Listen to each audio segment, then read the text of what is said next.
नमस्कार।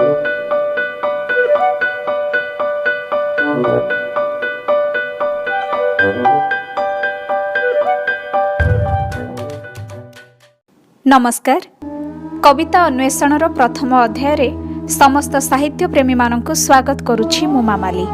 आजिर अध्याय रही उत्कलमणि गोपबंधु दासଙ୍କ रचित कविता। राजनीति अपेक्षा देश सेवा को अधिक पसंद करुथिबा गोपबंधु। उत्कल प्रादेशिक सम्मेलन तरफरु एहार सभापति बंगलार विशिष्ट देशप्रेमी आचार्य प्रफुल्ल चंद्र रायଙ୍କ द्वारा उत्कलमणि उपाधि भूषित होइथिले। एही उपाधि भूषित हेबा एते सहज नथिला। 1922 मसीह इंग्रेज सरकार 2 वर्षर कारादंड को स्वीकार करी जेतेबेले कारामुक्त हेले सेतेबेले एही उपाधि गोपबंधु को दिया जायथिला। पुण्यात्मा गोपबंधु केवल जे ओडिशा और ओडिया जातिर उन्नति निमंते व्यस्त थिले ताहा नुहे, ओडिया साहित्यर उन्नति निमंते मध्य चेष्टा करिथिले। मुख्यतः तांकर कविता गुड़िकरे तीव्र स्वदेश प्रीति, प्रकृति प्रीति और सूक्ष्म दार्शनिकता देखा मिले। यह कविताटी 1911 रे प्रथमे ब्रजसुंदर दासଙ୍କ मुकुर पत्रिकार 6ठ भाग 3य संख्यार प्रकाशित होइथिला। एही कविता परवर्ती समय डॉक्टर नटवर सामंतराय द्वारा संगृहीत होई समाजर गोपबंधु श्राद्ध संख्यार पुनः मुद्रित होइछि। तेबे आसंतु सुनिबा कविता सरलता।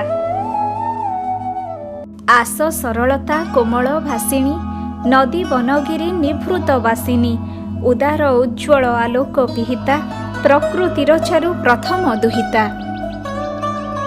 भवर विभव विकृत रचना, लोक आडंबर बड़ीमा बासना, दूरे परिहरी जोगीजन परी, पल्ली पथे सदा विहर सुंदरी।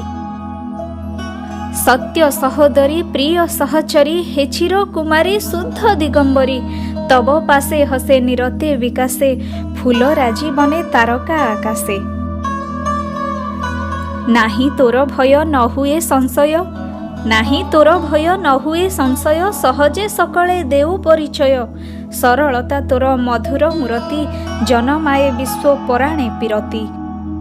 पंच नद तीरे पवित्र कुटीरे, यज्ञ बेदी पीठे शुद्ध सामगिरे, आर्य ऋषि हृदय हेला तो उद्भास, उछुलिला खिल जगते उल्लास।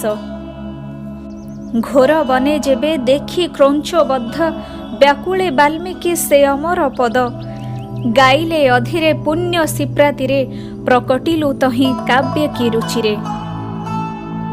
कवि जगन्नाथ भगत सत्तम, सागर सैकते विरची आश्रम, प्राचीन संस्कार अंध कुलाचार, दूरे तेजी कले सत्यर प्रचार। कल्प बट स्निग्ध छाया तले बसी, गाइले जे गीत उत्कल तपस्वी, कला कुटिलता नाही तहि लेस, उच्च भाव संगे तोर समावेश।